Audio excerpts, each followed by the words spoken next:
नमस्कार मंडळी. आज मी तुम्हाला अशी एक गोष्ट सांगणार आहे जी ऐकायला कदाचित तुम्हाला साधी वाटेल, पण त्याचा अर्थ आपल्या आयुष्याची दिशा बदलू शकेल. ही गोष्ट आहे एका बेडकाची.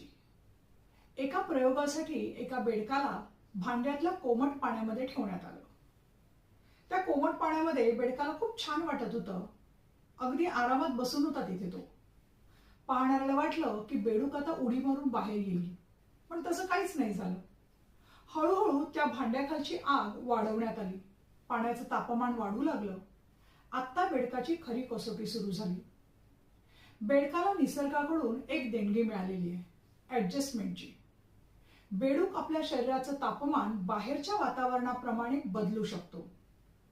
जसजसं पाणी गरम होऊ लागलं तसतसा बेडूक आपल्या शरीराची संपूर्ण ताकद ते तापमान सहन करण्यासाठी लावू लागला.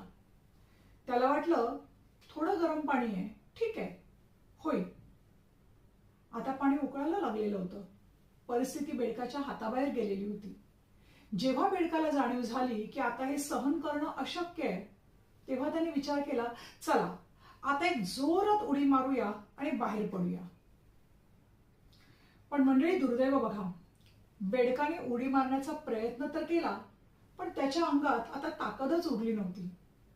कारण त्याने आपली सगळी ताकद, आपली सगळी ऊर्जा, सगळी शक्ती त्या गरम पाण्याशी ऍडजस्ट करण्यात आधीच खर्च केलेली होती. शेवटी तो बेडूक त्या उकळत्या पाण्यातच गतप्राण झाला. तुम्हाला काय वाटतं? बेडूक उकळत्या पाण्यामुळे मेला? नाही. बेडूक उकळत्या पाण्यामुळे नाही, तर योग्य वेळी बाहेर पडण्याचा निर्णय न घेतल्यामुळे मेला. आपल्याही आयुष्यात बऱ्याच वेळा असंच घडतं. आपण अनेकदा वाईट परिस्थिती, अपमान, मानसिक आणि आर्थिक शोषण सहन करत बसतो. आपण स्वतःला सांगतो, ठीक आहे, थोडा वेळ सहन करू, सगळं नीट होईल.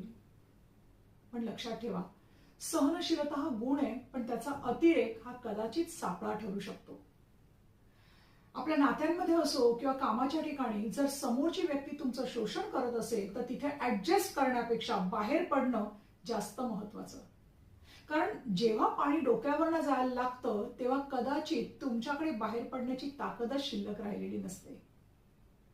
पाणी गरम होत असताना जोपर्यंत तुमच्याकडे ताकद आहे, तोपर्यंतच उडी मारून बाहेर पडणं हेच खरं शहाणपण आहे.